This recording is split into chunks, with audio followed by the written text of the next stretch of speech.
It's been over 8 years since BioWare released the third installment to their highly successful fantasy RPG series, Dragon Age, and as we're closing in on the fourth game in the series, titled Dreadwolf, I recently decided to replay Dragon Age Inquisition to answer the age-old question: is it worth buying or reinstalling in 2023? Now before you ask, yes, I made a video on the same topic over a year ago. However, I realized that I should have spent more time with the game before making that review because, well, let's just say that I'm not exactly happy with the quality of that video. So let's try this again, and if you do end up enjoying this video, then remember to smack that big red subscribe button to get notified of any of my future videos. Now, first things first, what is Dragon Age Inquisition about?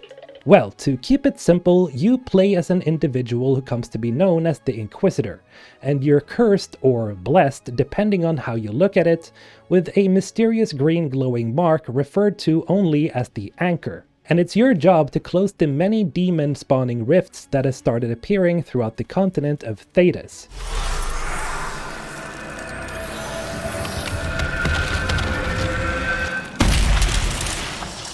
However, soon after the intro, you'll realize that there's much more to Dragon Age Inquisition than just closing dimensional rifts. However, in order to avoid spoilers for any newcomers, I won't go too deep into what happens in the story. Speaking of the intro, the character creation system in Dragon Age Inquisition is by far the best that BioWare has made so far, and it provides you with a lot of freedom for what you want your character to look like.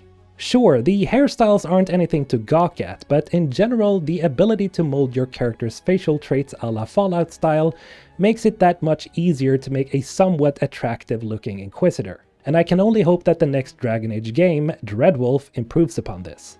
Inquisition also features several different races to choose from, ranging from your standard humans to elves, dwarves, and the Qunari, all of whom have different stat bonuses. You can also choose between two different voices for your Inquisitor, depending on whether you play as male or female. And as I am a sucker for Samantha Trainer from Mass Effect 3, I chose her voice for my Inquisitor. You kicked me off the ship with barely enough time to grab my toothbrush. Enough! I will not listen to these self-serving lies! And right off the bat, I gotta say that a lot of the dialogue in Dragon Age Inquisition is actually rather good, and it's interesting how it compares in quality to Mass Effect Andromeda, a game that BioWare released not even 3 years after Inquisition. In any case, as per every other BioWare game, Inquisition features the classic dialogue wheel that lets you choose what your Inquisitor says and does, and again, I applaud BioWare for making most of the dialogue choices clear enough for you to commit to an answer. There's also a pretty good balance on the amount of dialogue wheels present throughout the game, but as I am a dialogue fanatic, I do hope that BioWare improves upon this as well and sprinkles some more dialogue choices in the next game as well. Speaking of dialogue, Dragon Age Inquisition features a pretty robust cast of well-written characters, and a lot of effort has been put into making your teammates feel like actual people. Good book? I don't know what you're talking about. You so fucking precious when you smile. All of them have their highs and lows, and their imperfections make them seem more alive. This, in conjunction with the Dragon Age approval system, makes you pick your choices carefully, as some choices may lead to a few of your team either falling head over heels for you, or straight up leaving you if you're not careful. And while we're on the topic of dialogue, it has to be said that I'm really not a fan of every cinematic conversation playing out in 30 frames per second. Ah! Good God! It's hideous. You can have a beast of a PC that can run Inquisition at uncapped FPS on ultra settings, but no matter what you do, all major conversations are had in 30 frames, which in my case hurts my eyes. The reason for this is of course a technical limitation on the Frostbite engine, and hopefully BioWare can get rid of it in the next installment. As much as it is an annoyance though, it thankfully does not ruin the overall game flow. Now this might be a good time to talk about the graphics and overall presentation, and well, for a game that started development in 2011 and released in 2014, the graphics still somewhat hold up to today. Part of this could be how the Frostbite engine generally seems to be great for rendering environments, which is something we've seen in both Mass Effect Andromeda and even Anthem later on. The environmental artists and devs really outdid themselves here, and they deserve a lot of praise, because I honestly can't think of a single instance where the surroundings looked bad in Inquisition. Every new map that you visit manages to somehow surprise you. Well, except for the desert biomes, but overall I absolutely love the presentation of each map. And my absolute favorite has to be the deeper parts of the Deep Roads. This place just screams Tolkien, and if you're a fan of underground dwarven kingdoms, this place is a must if you plan to pick up Inquisition.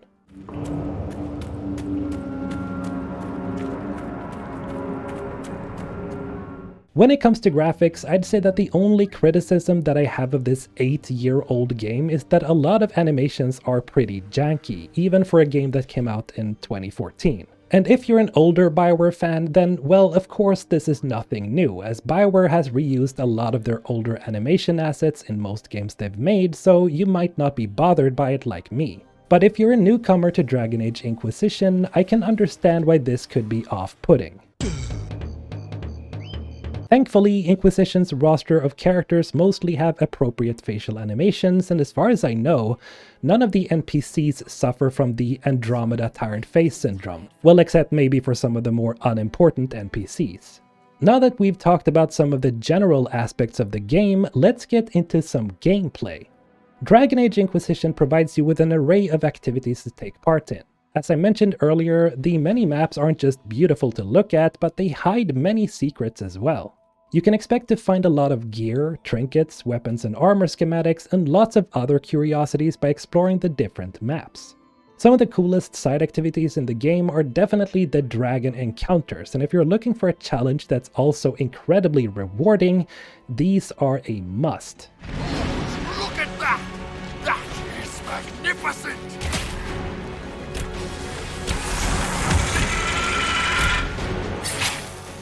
There's the war table that lets you send your armies on different time-gated missions that always provide you with some reward whenever they're finished, and it's a good idea to always send your troops out as often as possible. Crafting is also an aspect of the game that's surprisingly deep, as not only can you forge your own weapons and armor, but you can also modify most gear in the game as well, with sword pommels, runes, and other good stuff. And depending on what material you use to craft your items, your gear takes on different colors and stats. Now, let's dive into the one aspect of Dragon Age Inquisition that's either going to seduce you like that of the game's many love scenes, or scare you away completely. Of course, I'm talking about the combat. Dragon Age Inquisition is somewhat of an oddity in the action RPG genre, because it's not a mostly tactical experience like the first game, Dragon Age Origins, and it's not a high-octane action game like Dragon Age 2. Instead, it mixes things up by allowing you to enter a tactical overview, but at the same time providing real-time action mechanics similar to Dragon Age 2, meaning that Inquisition doesn't entirely commit to one gameplay style. Now, some people have been highly critical of this, but I gotta say that as someone who has always preferred real-time action games over tactical and turn-based games, aka I'm a pleb, Inquisition is definitely much easier to get into compared to a game like Origins. Don't get me wrong, at one point in my youth I considered Dragon Age Origins to be the greatest fantasy RPG of all time. But that wasn't really due to the combat, but more because of the characters, the story, and morally complex choices. Dragon Age Inquisition's combat is, in my opinion, a step in the right direction, because it lets you, as the player, decide whether you want to play as a tactical mastermind, or simply go balls to the wall, charging headfirst into battle in real time. It still also retains the gameplay mechanic of you being able to control your teammates, which, after having replayed Dragon Age Inquisition, I've realized is something of a must for a Dragon Age game. I don't know how many times my team has been demolished, only for best girl Cassandra to clutch the situation, and I've been able to finish entire encounters with her alone.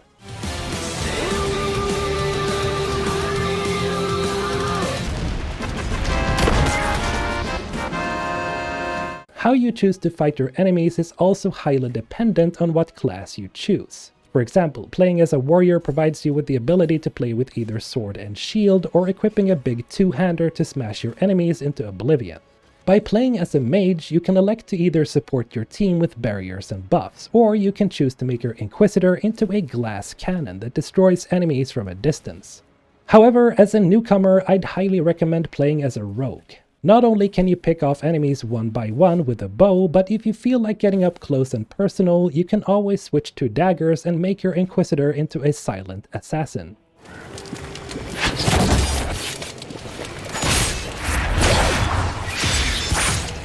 Around mid-game, you'll be able to invest skill points into additional skill trees that unlock cool new abilities and talents, providing an even deeper layer to combat. Compared to its predecessors, yes, Dragon Age Inquisition may lack in some RPG aspects, especially when it comes to choices and repercussions of those choices. But what it lacks in roleplay, it makes up for with pure presentation and content. It is a largely beautiful game for its age. It has a decent story with memorable companions and an expansive world, and the official soundtrack is one of the best I've ever heard.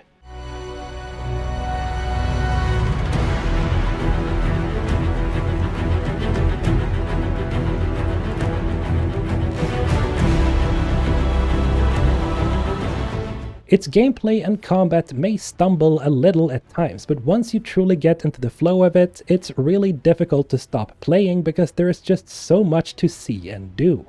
All in all, after having emptied my mind of any distractions and explored Dragon Age Inquisition more in depth and playing it for well over 40 hours these past 2 weeks, I can absolutely, without a shadow of a doubt, say that it's definitely worth either buying or reinstalling, either because you're itching for a good fantasy game or if you want to be prepared for when Dragon Age Dreadwolf drops.